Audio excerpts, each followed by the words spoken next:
ప్రభువుకి వచ్చి కృతజ్ఞతలు చెప్పినోడిని బట్టి సంతోషపడతారా?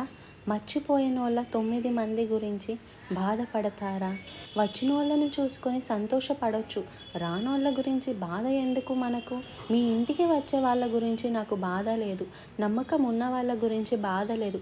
తప్పిపోతున్నారు చూడండి, తప్పు దారి పట్టారు చూడండి, జారిపోయారు చూడండి, మర్చిపోయారు చూడండి, దేవునికి దూరమైపోతున్నారు చూడండి, వాళ్ళ గురించే బాధ. అన్యుడు వచ్చాడండి, కొత్తోడు వచ్చాడు, పాతోళ్ళు రాలా.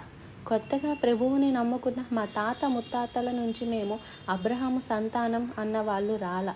ధర్మశాస్త్రం అంతా ఎరిగిన వాళ్ళు రాలా. ఈరోజు అదే జరుగుతుంది.